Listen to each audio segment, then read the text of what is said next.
Hello Australia, welcome to episode 518 of The Couch. Hope you can stick around for the next hour. We've got big things coming up. Check out who my guests are today. On the show today, we're going to talk to Annie Kay with another kids' biz. She talks to her father, the doctor. Later on, Cameron Lynch is back with all the latest showbiz and movies, in fact, very soon. We're also talking Million Paws Walk, thanks to the RSPCA, and we're talking about dog behaviour with Kathy McLeod, actually Kathy Kopellis McLeod, get it right. It is a big show. We're also talking to the author of this fantastic book called Born to Fly, Dealing with Autism. We'll talk to her on the phone. Oh, the show's so big. Stick around, it starts now. It's showtime on the couch. Yeah, it's showtime on the couch. You can see it from your house. You can watch it from your house. It's showtime on the couch with friends and the best in town. Oh, it's showtime on the couch. I've just been told by a floor manager my Greek's not very good, but I've never been good at Greek. Let me just tell you now. Kathy Kopellis McLeod. There you go. I got it right there. She's coming up, and she usually has a dog with her, but she hasn't brought him in today because he probably would bite me because I pronounced her name wrong. But someone that won't bite me is this lovely young girl. She's only 9 years old. She's a great talent. We love talent on the show. Singing an Aretha Franklin song. Her name is Maddi Mian. Please welcome her as she sings Respect.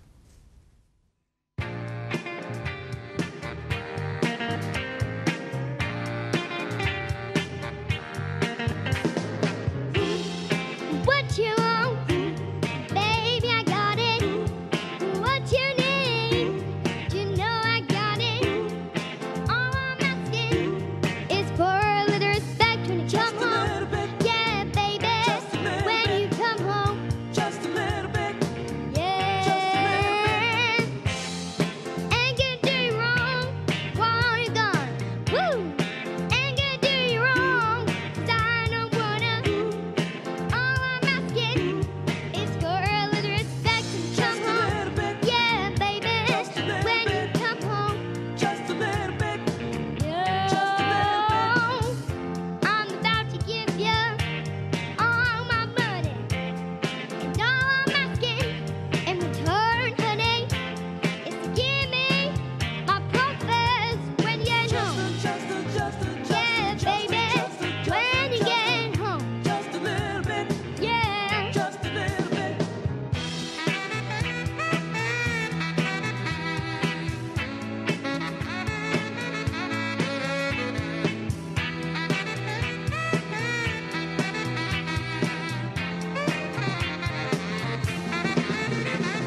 Ooh, your kisses, sweet and honey. And guess what? So is my money. And all I want you to do for me is give me some respect. Yeah, baby, whip it to me when you get home. Now, Just a little bit. RSPCA, find out what it means to me.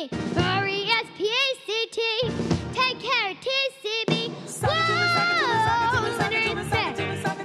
Whoa, baby, Just a little bit. a little respect. Just a little bit. I get tired, Just a little bit. keep on trying. Just a little bit. You're running out of fooling, Just a little bit. and I ain't lying. Just a little bit. Respect when you come home, or when you walk in and find out I'm gone. Just a little bit. Respect, Just a little bit. respect. Just a little bit. Oh, you and me both. Thank you, Maddie. We want respect. We never seem to get it, but thank you very much. You wonder how the magic of television works. I'm not telling you. Maddie's back at the end of the show to sing another one of my favourites, because girls just want to have fun. Little hint there. Cameron, welcome. Hi. Do you know what song that was that I ruined? Yeah, I'm just gonna unclog the blood out of my ears really quick. Sorry about that. Yeah, who sings that song, by the way? I think it's Cyndi Lauper. Yeah, let's keep it that way, huh? All right, so we've got some Lauper. showbiz news. The TV Week Logies are upon us once again. 2015 TV Week Logie Awards actually airing Just been. tonight. Well, yes. Actually, last week. Oh. Yes, of course, last week. Yes. It's okay, you've had dementia. I know, I have dementia. It's the blood in my ears again. So, It's last week. Yes, last week. By now, people would have found out. Bert has won the gold, of course, again. Bert came as like a giant cosplay of the actual gold Logie. Yes. So yeah, naked and. I thought draped that was good. Yeah, he's reliving the classic. Well, Bond he rang lady, me. He rang so- me straight after he did the Logies naked, obviously. And he said, "What do you think, Fred?" I said, "I wouldn't worry about a little thing like that." His little bird, his little gold bird. Anyway, what are we talking about? Hastily going back to the point in question here. Yes, so basically Scott Cam, Asher Ketty, and Carrie Bickmore are all odds-on favourite to take out the gold. There are some of the contenders there with Hamish and Andy as well. Is that Carrie Bickmore, I think? I do love all this fresh new young talent coming to the forefront of Australian the old ones. Entertainment, and yeah, this is a thing that I was talking about. I was talking to our client liaison officer Barbara out in the wings. Oh yes, just before. Yes. Good name. Yeah, thank you. But the issue is that like it is TV Week's Logie Awards, isn't it? So it pretty much has like some sort of vested interest in another company. Whereas like with the US, not that it's flawless, but like the Emmys or the Oscars, they have like a committee of relatively white old dudes who essentially are connected, and they basically decide what they're going to do. Do you know, I only found out a couple of years ago that the Logie Awards are owned by 9 MSN, which owns the magazine. Yes. And that's Channel 9, and that's why Channel 9 exclusively now hosts the Logies, because years gone by, I don't know if you remember, but they used to rotate. I thought they were on 7 before, yeah. 7 would do it one year, 9 would do it, and then 10 started doing it. Right. Then 10 doesn't have any money anymore, so they've given it back to 9. Yeah. And 7 don't touch them anymore, because 9's got it exclusively. Absolutely. Now that they own the company. Yeah, but I mean, the only saving grace is it is good from that picture that it is pretty even-handed. Like Carrie Bickmore's from 10, Scott Cam's from 9. They've got another guy from Channel 7 on Home and Away and things. So it does seem pretty even-handed. I don't know what Jules Lund and I think Shelley Croft, those two, charisma black holes, are going to do hosting it. So who are the Gold Logie nominations again? Who were they? Hamish and Andy, Asher Ketty, Scott Cam, and Carrie Bickmore. And I think there's Carrie Bickmore, the guy who plays Tony Braxton on Neighbours or Brax or something. I don't know. Basically, he's on there as well. So yeah. So basically, it's your normal pot of people who've been in the industry for X years and same old, same old. Good stuff. Either way, I hope you enjoyed it, and we will get obviously more confirmation. I'm going to pick Carrie Bickmore as the winner of the gold. And next week, I'll be able to say I was right. Yes. Very good, and we will hold you to that. Thank you. And if you don't, beers all around. Also, to do with the Logies, he was meant to perform at the Logies ceremony. Sam Smith, English songwriter and singer of his own right, there's him performing. He found I think like a blood clot on his vocal cords, essentially, because he's been overworking himself. So he's had to cancel all of his Australia dates. And apparently now he's in the middle of nowhere. He's gone to the Australian outback. He's ditched all his telecommunications, so all his phone, his computer. Obviously, in the Australian outback, they don't have Wi-Fi. The NBN's probably not going to get out there for another 40 years. So basically, he's... Try 40. I said 40. Okay. Sorry if it came out as 4. But basically, he has basically severed all ties. But then he's somehow managed to tweet to his fans that he is basically not doing any work. He hasn't spoken a single word in 3 days, but he says it's bliss. He says it's excellent. He loves the Australian outback. So it's good to see that he is making concerted efforts to recover and get back to his former glory, and maybe he'll rebook those dates across Australia and the world, who knows. But are you a Sam Smith fan at all? Not really. Not really? No, I'm not into anything that's not Australian by nature. We've got a lot of great artists over here. But where is he from? He's from the UK. Yeah, and it's not that I have anything against Americans or UK, but I think we've got so much talent here in Australia, and we dwell on all the foreigners. That's true. And they don't care about us. I mean, apart from Kylie Minogue, the English think she's English anyway. Yeah, that's true. Yeah. So I don't know. Yes. So moving on, finally, with the last bit of showbiz news, we have one Mr. Jonah Hill, who's, actually Oscar-nominated Jonah Hill. That's him there in a photo in 2014, so just late last year. Where is he from? He's from the Jump Street films. He's from Superbad. I know who he is. Mini The Seth chubby Rogen, one. essentially. The chubby one. Yeah, the chubby one. Well, he's looking a bit more svelte there, and he had to lose the weight for He's actually a great actor. He's a fantastic actor. And if you haven't seen it, watch 21 Jump Street, then watch The Wolf of Wall Street. Two different streets, completely different actors. Fantastic. But yes, there's been some concerns as photos of this has come out recently, and he is ballooned up once again. Where did you get that photo of me? And where'd you get that head? That's not Fred on vacation. He's put on a lot of weight. He has put on an enormous amount of weight. Well, this is the thing. That's just sort of an on-set photo that someone's taken and sort of schlepped to the media, but it's not 100%. It's called Dudes and the Arms, or Dudes and Arms, some new film he's filming. They don't know if he's gained the weight as For the movie. for the movie specifically as his character, or it is just part of his sort of yo-yo dieting back and forth essentially. What is it, the Bud Spencer story or something? Yes, something like that. So they're hoping it is for the character, All right. and there's always concerns with people with obviously they're going up and down with their weights, as you would be all more familiar with. But people, even people like Christian Bale, who lost a ridiculous amount of weight for The Machinist, and put a lot of weight for American Hustle and for his Batman roles and things like that as well. It's terrible. It puts a horrible toll on your body. So we'd hate to see anything. That's why I adverse don't happen get to into him. that. I don't get into any of that losing weight over the summer thing. Yeah, absolutely. So fingers crossed it is at just that. for the role and he knows what he's doing. So looking forward to seeing the movie though and him in another fantastic role. And that's all we have for entertainment Let's today. talk about movies because we've got Yes. a couple of great movies coming up that we Indeed. want to talk about. We've Yes. got the Poltergeist. Poltergeist. Scary movie. Yes, this is the reboot, remake, whatever you want to recall it, from the 1992 classic. Basically, a very, very white family moves into a house that turns out to be a little bit haunted. And by a little bit, I mean extremely haunted. In this particular version, the youngest daughter gets taken away, and basically there's a long sort of strung out battle to try to get it back. Basically, all these new homes were built over a cemetery, if you can believe it, and basically horror ensues. I don't want to say too much because from the promo it looks like half sort of jump scare garbage that's touted as horror these days, and then half sort of traditional, a bit more traditional linear storytelling horror, which is good. Sam Rockwell's in it. I love Sam Rockwell. I think he's a fantastic actor, so that's a big plus in my books. It looked lame from the start in the promo, but as I went through it actually looked like something that I might be interested in watching, but I'll let you be the judge. Let's have a look. This is Poltergeist.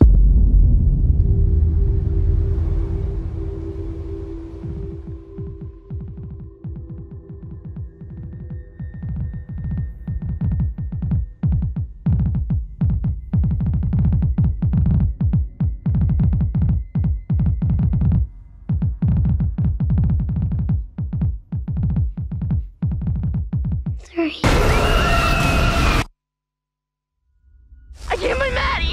Maddie? We have to call somebody. We can't call the cops. What are you gonna tell them? First things first. Your daughter is here and she's alive.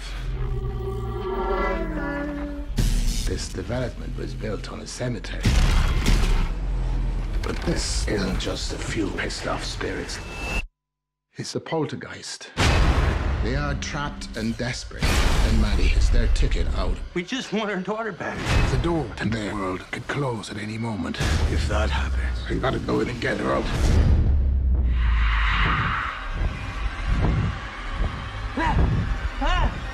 Maddie.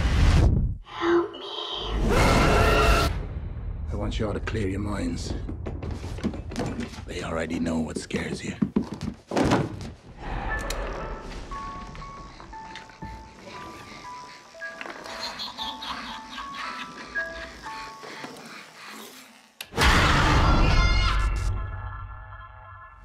Was that Taylor Divatini in that one? Should we I'm watch not it? saying a thing. She's going to hit me next week. Yes, and of course I was corrected for the Peanut Gallery. The original was made in 1982, not 92, but that is in cinemas May 21st, Beautiful. so check it out at your peril. Next up we have a movie, the latest live-action offering from Disney called Tomorrowland. This is brought to you by Brad Bird, who brought us the very, very awesome Incredibles, and now that he's done with this, he's working on Incredibles 2. Excited! But essentially it revolves around a young girl who's stimulated by scientific curiosity and played by Britt Robertson. She basically gets in touch with a former genius shut-in played by George Clooney. Together they basically have a back and forth journey to a land called Tomorrowland, and the fate of the Earth is at stake. I like the look of this one. This looks very good. I hope you're sitting down. It's an original concept. Oh, wow. In the cinema. Not a sequel, won't not a work. Won't work. I'm sorry, destined to failure. My only nitpicky thing about this is the Britt Robertson character, who's playing a teen, who's actually 25. She's the whitest of white actresses they could possibly find. Why not an African American? Why not an Asian? Why not a Latina girl?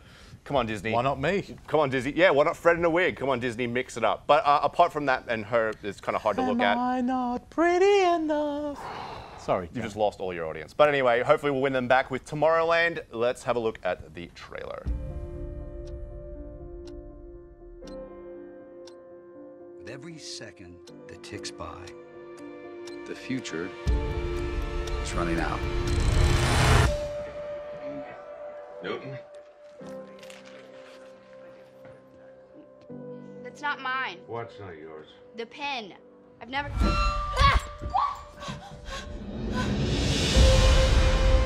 What if there was a place, Dad, I just need you to look at this. Does it look weird? a secret place, where nothing was impossible? You're not seeing this? Casey, stop it!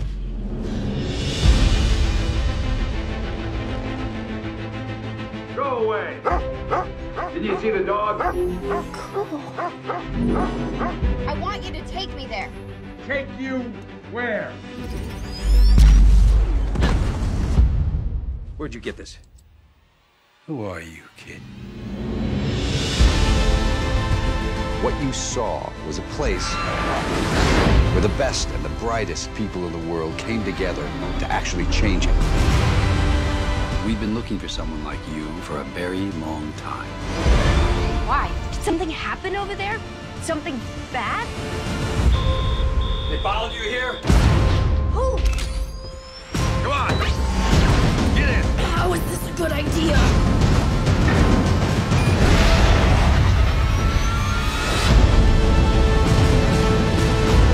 There's one way in. They know we're coming, so follow me.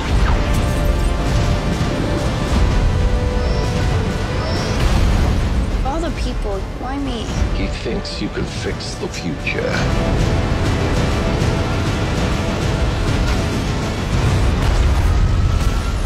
Hang on!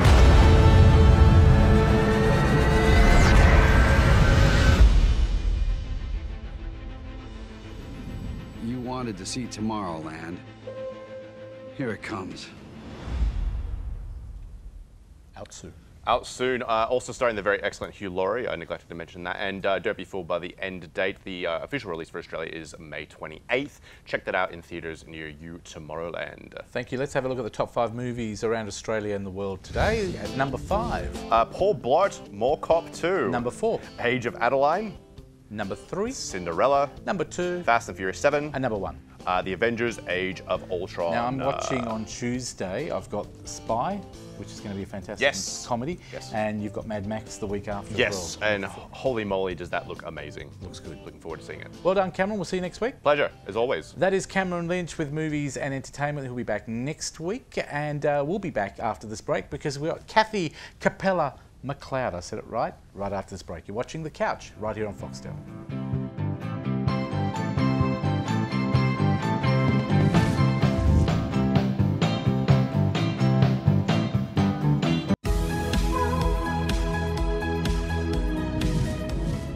Dog behaviour is a very important issue, especially if you've got a dog, but needing someone that can tell us how we can train our dogs to be better and behave themselves. There's only one person I know of that can do that and do it very well. Her name is Kopellis McLeod and she's with us in the studio. Welcome back. Thanks, Fred. It is so nice to have you back. It's been a while. It has been. Thanks for having me. And no dog with us today. No, and I've got a number that I can bring, so definitely next time. I know. Yeah. I was going to say, I know you've got plenty of dogs because you've got the Siberian Huskies. Correct. And what are their names? Indeed. Oh, goodness, I've got Windy and Tally and Tickle and Puzzle and Chumpy and Cloudy. Okay. We don't have that much of a show. But we're talking to you. Thank you, Kathy. Glad I asked you that question. Canine Communications Seminar. What's that all about? Yeah, look, I'm very fond about educating the public about reading their dogs on a different level. And it's a seminar that I've done before for the public in a setting, though, of... Why do we need it? Why do you think there's a need for it here in Perth? Look, I feel that there's a lot of misunderstanding of how people are reading the motivations of their dogs, and by having attended this seminar, if we can just highlight a few of these points so that they can just understand their dogs on a whole new level, so that there's none of this ambiguous behaviour about why our dog is doing what it's doing. So are we talking about people who train their dogs the wrong way, the behaviour that they put into their dog? In other words, if they show aggression, anger? Yeah, for sure. And even just actually how people are reading their dogs in everyday life at home. Give me an example. Okay, let's just say if you've got a dog that's a bit dog aggressive, you know, and the person's really worried about its behaviour, and perhaps you know, it's been suggested to use certain methods that might make that dog worse.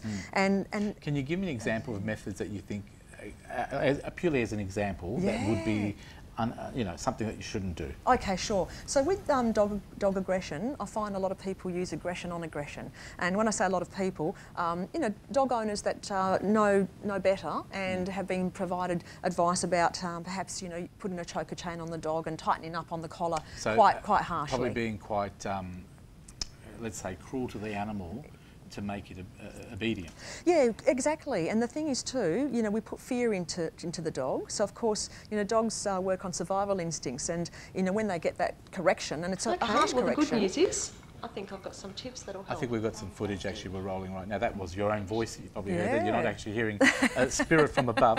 We're just looking at some footage overlay here of yourself. Talk about yourself a little bit. Where's your training and background? Because it's nice to tell people that you're not just talking out of a book, you actually know what you're talking about. Yeah, well over 2 decades ago, I got into dog training myself, and I've always had the breed that I have, and realised that I need to do some dog training myself. And you know how you see some people like this footage is from your younger days. From my younger days. Thank you. What are you saying, Fred? No, you're looking beautiful. Oh, you're Italian. Can I just say, I thought you were the one on the right. Sorry, yes. You thought I was the one on the right with the child? No, the one on the leash. Oh, no, that's all good. Very funny. I know, I look like a staffy. I know that you've got a hell of a lot of experience, and you know what you're talking about, Kathy. Yeah. And I think people need to know that there's people that are out there that say they're great dog trainers, but they're not very experienced, and they're probably not as scrupulous as they should be when it comes to dog training. Look, this is true, and we've also got an array of fantastic dog trainers, of which... Name one. I reckon there's only one, Kathy Kopellis McLeod. Oh, Fred, you're too good. If you want the dog to behave... No, but you know what you're talking about, and how do you? What are your techniques? What do you do that makes dogs do what they're supposed to do? Okay, so what I do is I look in. I'm ingrained in the dog. I want to look in depth in what's going on. It's not just a case of looking on the surface and seeing, in the example that we're using before about a dog being aggressive. Why is it being aggressive? By and large, the motivation is fear. So instead of using fear to then inhibit the behaviour, and then that's not fixing the problem either, Fred. We think that because we've done something harsh to the dog, and of course the dogs are smart and they go into survival instinct and back off, we feel that, oh look, now the dog's behaving. We actually haven't addressed the underlying emotional issue. So I like to work on methods that are reading the dog's body language, hence the seminar, knowing that, look, we're pushing the dog a bit too much, back off a little bit, what about food? Do you know when people give treats to animals, is that always a good thing or not really? It is quite often a very good thing. There's sometimes that I don't use it, and sometimes it might be because the dog's a little bit too highly aroused and they're not interested. It could be because the owner's having a hard time managing the lead and the dog, so we back off on that. And sometimes it's just not necessary, but it's a very good way to actually help motivate behaviour and so anyone that comes along to this fantastic seminar, what can they expect to get when they leave there? What will they have? Okay, they should certainly live more harmoniously with their dog, because they'll be looking at their dog with new eyes. They'll be not only looking at their own dog, they'll be watching other dogs in the park and realising what they used to see isn't the same as what perhaps they thought before. They'll be more educated in the field of observing body language, and it just pepped them up a little bit more, knowing that I'm so glad that I just took the time to look at my dog, because our dogs are talking to us and we just need to listen and we need to look at them. It sounds like you're saying everything's pretty simple. You don't need to look too far up here. No. You can actually keep it down here and simple for everybody to understand. Keep it simple, don't complicate it. And you might be able to give some tips to people that probably they thought they just could never get it, and you could actually help them quite simply. The seminar itself is going to be at 9 AM to 12 on Saturday the 23rd of May. That's Saturday the 23rd of May, a couple of weeks away. It's going to be in Maylands. Tell us about the Peninsula Public Golf Course. Yeah, it's a beautiful venue. It's very nice. There's plenty of room? Plenty of room, absolutely. And we've got facilities for them there too, and coffee and tea and some refreshments are provided, in addition to, you know, the cafe lattes. If they want to buy some special coffees too, there's those facilities available as well. Any of our traditional European food on the day? I don't think so. Oh, no. And I noticed the price is misspelled. Is it $1,590? No. Well, I hope that flyer doesn't say it's $159 for what you're doing. Is that all your charge? Yeah, there's no extra charges, no hidden cost? No hidden costs at all. $159. Do yourself a favour. Molly Meldrum would say that. Kathy Kopellis McLeod. She is a dog trainer, dog communicator, dog whisperer, if you want to call her that. $159. The tickets you can get from your website. Tell us the website in that, camera. Yep, www.kathysdogtraining.com.au, and that's Kathy with a Kathy.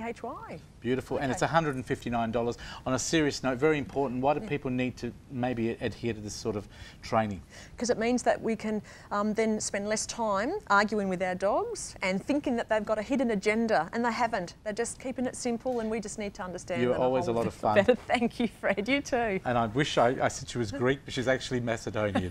But doesn't matter. Beautiful. I'm looking forward to your seminars, and hopefully there's more to come. If people miss this one, can they check out your website? There will be another one. I've already had requests, and yes, there will be another one. And you only do dogs, you don't do cats? Or I don't, but I do have a cat. I should bring my cat in one day too. Well, that's a with one different of my story. dogs. We're going into different territory there. Thank you very much to Kathy. Always a pleasure to have you. Thanks, Fred. Kathy, do your dogs like Fasta Pasta? They do. Oh, I knew they would, but they can't enter. Have you caught Fasta Pasta's new menu? If you haven't, because I didn't say it properly, let these people tell you. Introducing Fasta Pasta's dinner menu. Exciting new dishes with the freshest ingredients, like porchetta, slow-roasted pork belly on a panzanella salad, and linguine gambari with Australian prawns. It's our menu from Fasta Pasta. If you want to be like Kathy and me and join us at Fasta Pasta, because we're heading down there right after the show tonight, all you have to do is put the code word Fasta Pasta. It's on screen, spelled F-A-S-T-A, P-A-S-T-A. Easy. Just like the Italianos would spell it. Put your name and address on there and send it to 0439 929 929. 0439 929 929. Don't forget your name and address anywhere in Australia. We will give you a $50 voucher, just like the one that's in my hot little hand. See that one? Fasta Pasta. There you go, Kathy. Enjoy Fasta Pasta. You can win one of these vouchers just like Kathy has. And we thank Fasta Pasta for their support, and please enter right now. We need to take a quick break on the couch because coming up after the break we've got some more fun, and I can't wait. Stay tuned. Couch coming back after the break.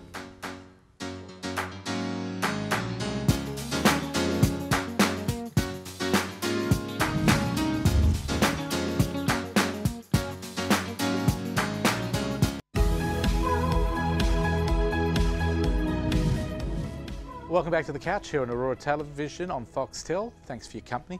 We've gone from Kathy Kopellis McLeod talking about dog behaviour to the RSPCA talking about the Million Paws Walk. Now let me tell you a little brief intro about that. The Million Paws Walk is RSPCA's largest fundraising event where up to 10,000 people across WA walk to fight against animal cruelty. We're going to be talking to the Community Engagement Manager from the RSPCA, but check this out first if you haven't heard about the event.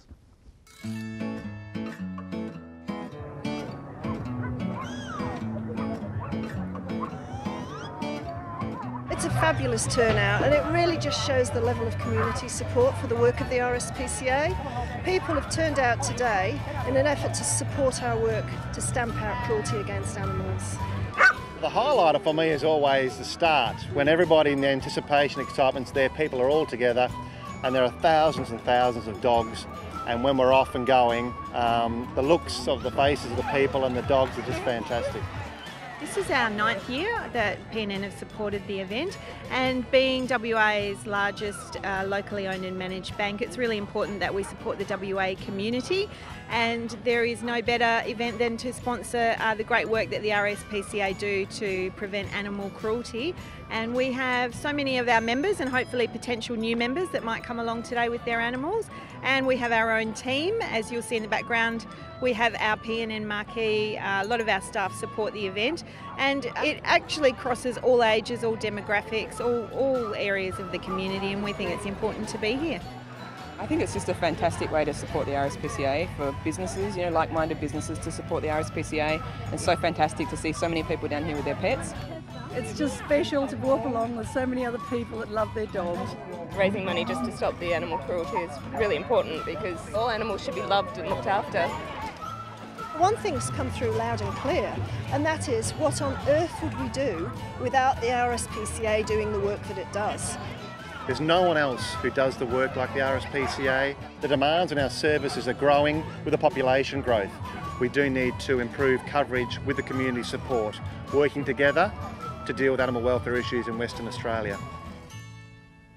There you go. You can actually join online and register, of course, for Sunday, May the 17th, all around Australia.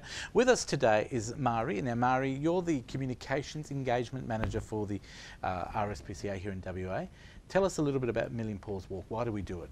Why do we do it? I suppose the first thing, the most critical purpose is to raise funds for RSPCA to fight animal cruelty.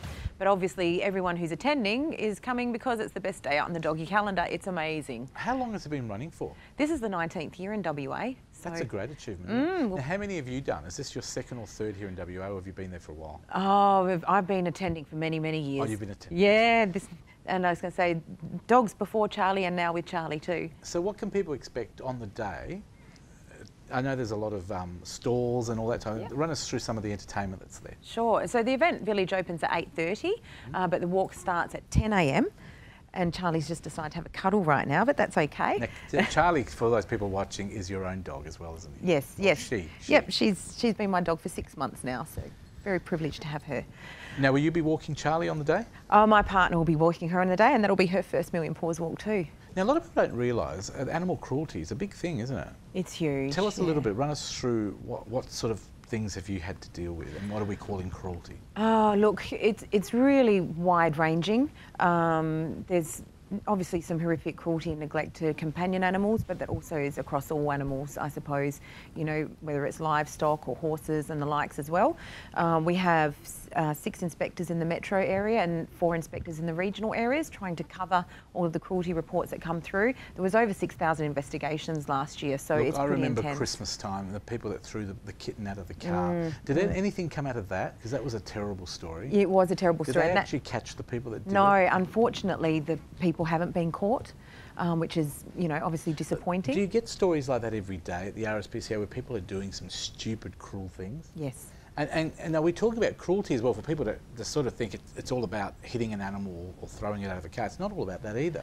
Cruelty could also mean leaving it without water for the whole day in the heat. Absolutely, there's all sorts of forms, and we had one recently where we've had a young poodle that's been left ungroomed, and its coat has grown so matted and so big it just about looked like a mini sheep. What do? You have to shave it. You do need to have them regularly groomed, that's right. So, and without that, this poor animal, his matted fur became so bad he couldn't poo and he couldn't wee and ended up with a scalded tummy from all those types of things. So, you know, a lot of what we do is working with owners and just educating them about that basic needs of an animal. So on the day, am I right in saying you want about 10,000 people there? That's right. Our capacity is 10,000 and we'd like to hit it. Now, where is it going to be held? At Sir James Mitchell Park in South Perth. We've got the best venue in all of Australia, in my personal opinion. The whole world. Yeah, overlooking the Swan River, it's stunning. The walk you can do either 2, 4 or 5 kilometres. So there's one for every level of fitness and every size of dog. And I think really, quite frankly, the most amazing thing is seeing all the different breeds and species and their owners.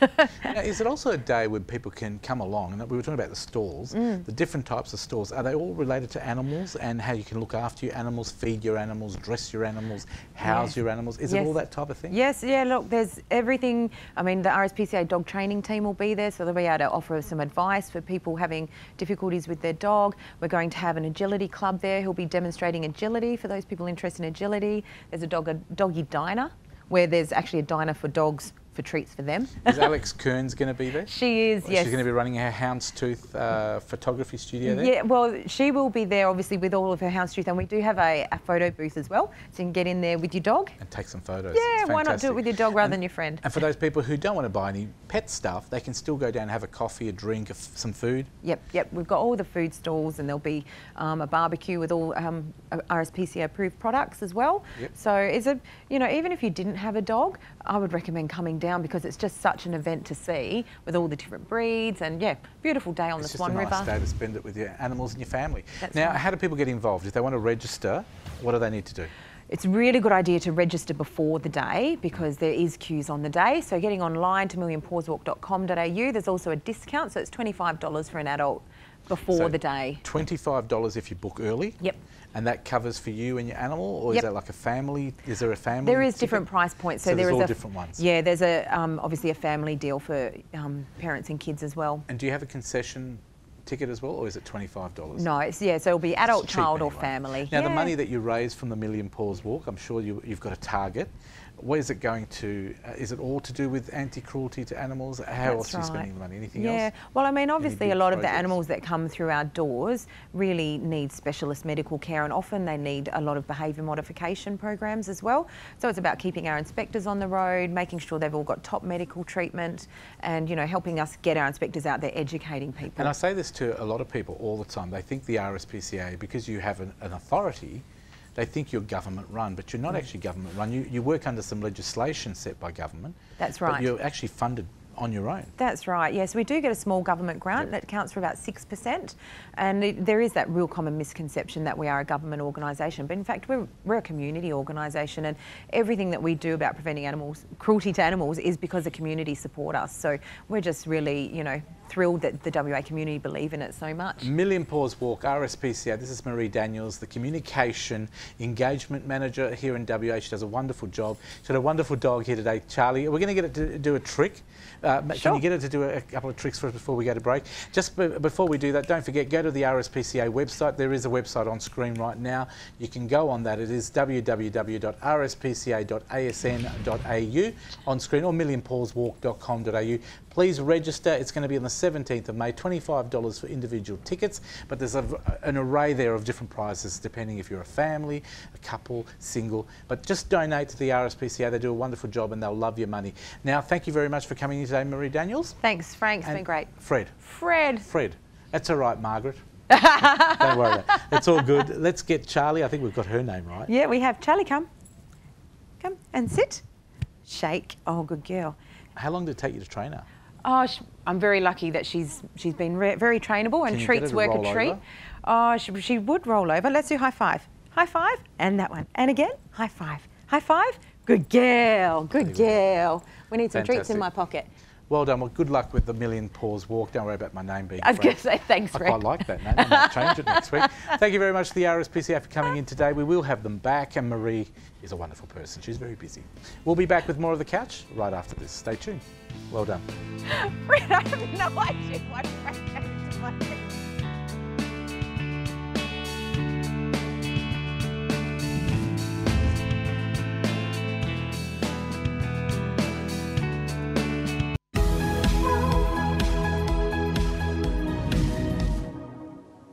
Just having a good read of this fantastic book, Born to Fly. We're going to be talking to the author, Marianne Napper, very soon from Sydney when we get her on the line. But for all those people who are wondering, how do we get in contact with The Couch and find out all the great things about becoming a couchie?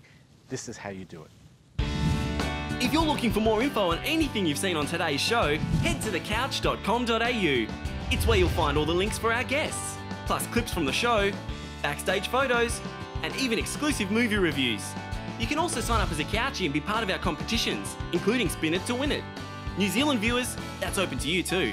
So jump online and check it out now. thecouch.com.au. That is how you contact us, and we'd always welcome your feedback and, of course, any emails you want to send to us of events that are coming up. And if you want to appear on the show, whether it's a singer, a performer, or you've got anything at all you'd like to tell us, please use that link on our website and get in touch with us, because I read the emails personally. There you go. Okay, on the phone today, we're talking to a wonderful author. Her name is Marianne Napper.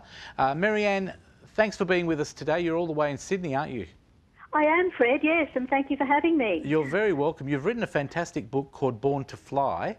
Yes. Do you want to just tell me a little bit of an introduction about the book itself?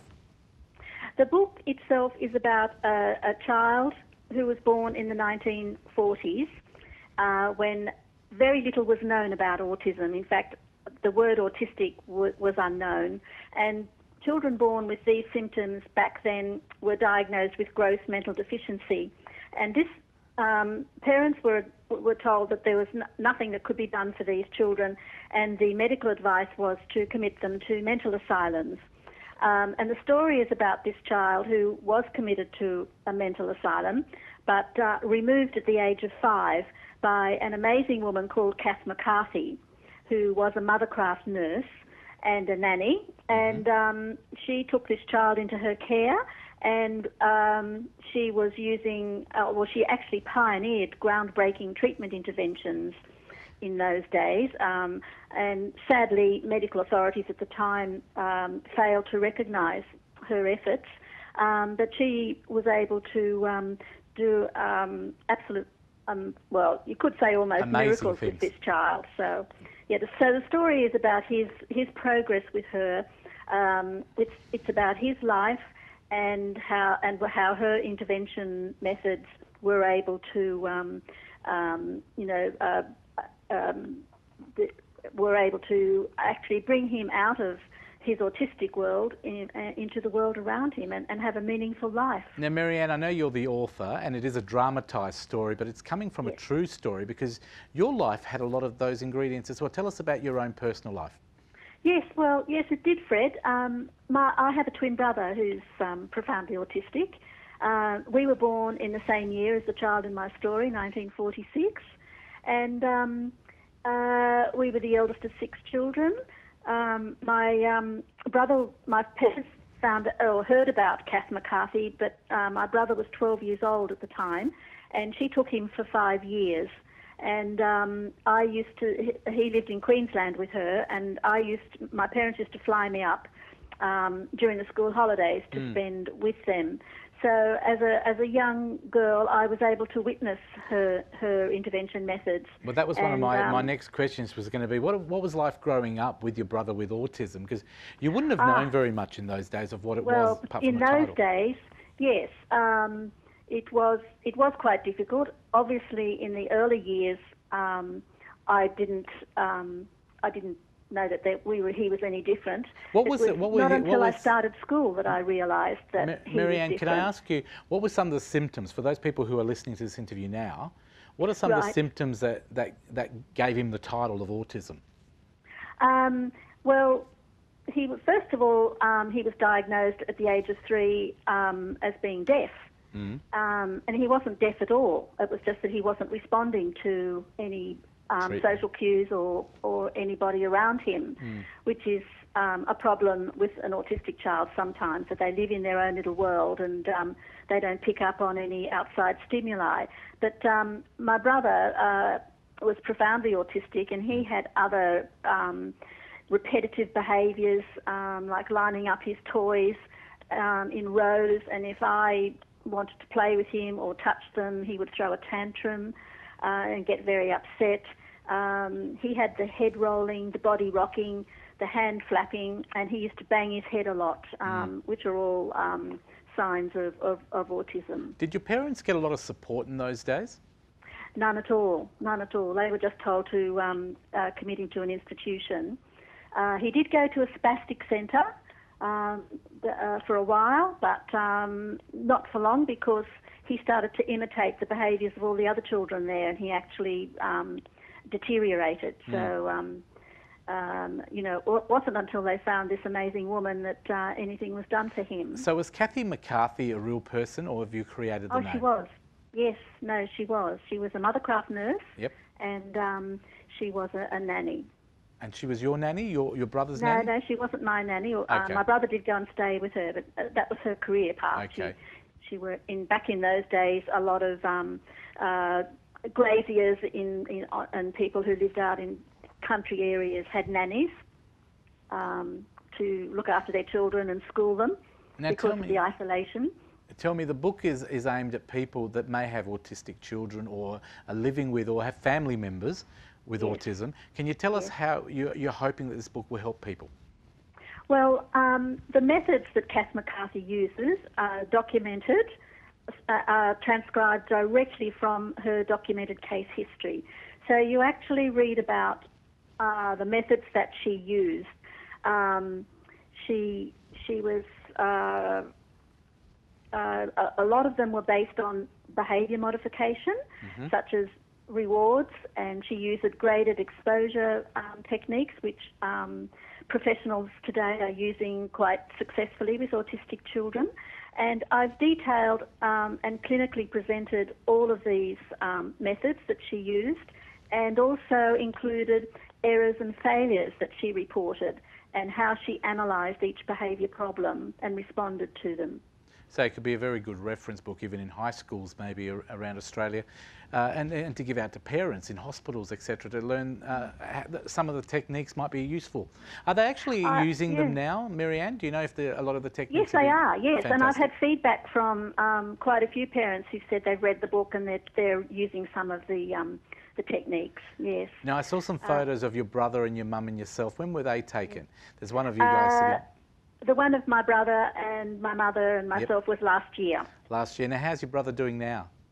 He's doing extremely well. He lives in a group home down on the south coast, just past Wollongong, and he's the happiest that he has ever been. He has he's in a home that is run by the House with No Steps. Yep. I don't know whether they're over in Western Australia. I haven't heard of it, but I'm sure people who watch the program from over east would know. Would know, yes. And like he's there are plenty of activities. He does his own cooking and washing, and they do their own shopping, and all the activities are structured. They do a lot of social things. They go out to the local clubs and sporting facilities. We have come a long way, haven't we? Because I've got a friend, my personal story, I've got a friend of mine that her son's 21 and we've known him for maybe 12 years. Now, he was into volcanoes and weather, and with autistic children, they usually are quite, I call them anal, because they're very methodical and very intelligent and very technical. Yes. Oh, extremely intelligent and creative. Yeah, and now he's in the army in one of the technical roles. So if you give people the right tools and the right help and the right motivation, they can do anything. There's no limits, and I think that's the whole idea of the book as well. Born to Fly, it's all about helping people with autism achieve their goals and living a normal life, isn't it? Exactly, yes, exactly. And Where it can be done, particularly if intervention is early. I have to stress that. That's right. It has to be as early as the child is diagnosed. And unfortunately, even though we have come a long way, there's still a lot of stigma out there towards autism in our community, and there's also problems for parents who may not be able to afford the treatment because I agree. It's non-government organisations who provide the services and the therapies, and these all cost money, the special schools, and there are a lot of families who cannot afford these. The book retails for $19.95. It's probably a fantastic book to buy for Mother's Day, or maybe just as a general read at any time of the year. Where can we get the book from, please, Maree Ann? It's available at all good bookstores Australia-wide. It's coming out this month in May, and it's also available on my website. Yes, we've got it up on screen. Do you want to just call out your website for us? www.borntofly-livingwithautism.com.au. I wish you all the best with the book and in your future, and please keep us up to date if anything changes, or if you've got any other books that you want to promote, we'd love to hear from you. But Born to Fly is the one we've got in front of us now. We've got 3 books to give away, so thank you very much, Maree Ann. Yes, well, I hope they're enjoyed, and I also stress that a lot of people are enjoying the book who know nothing about autism. Well, I must admit, I think that's probably going to be the best resource for a lot of people who don't understand disabilities and put people into a box. And I think you've done that by writing this book. You're at least getting a little step further in helping everybody in the community understand autism a little bit better. I certainly hope so. And the sales of the book, there is $5 from the sale of each book is going to Aspect. Is being donated to a very worthy cause as well. Well done. Well, thank you very much once again. Congratulations, Maree Ann. Thank you for being part of the show today, and keep us in touch and let us know if anything changes and anything else you want to update. Thank you so much, Fred. Thank you for having me. Have a wonderful day. That is Maree Ann Napper, of course, and she wrote the book Born to Fly. Now, if you would like to win a couple of those books, we have got them. The website is our best way of doing it. Go to our website, thecouch.com.au, check out our email, just send me a quick email saying you want the book, and I'll try and give some away as well if I can. That is it for the show today. We are right out of time. Thank you for watching. We've got a wonderful young talent, 9-year-old girl that opened the show earlier on. Maddie Mian is her name. She's singing a beautiful song because it's about time to we had to do fun. And who doesn't know that girls just want to have fun? Until next week, thank you for watching Australia. We'll see you next week on the couch from all of us here. Bye for now. We'll go out with Maddie. I come home in the morning light. My mother says, when you gonna live your life right?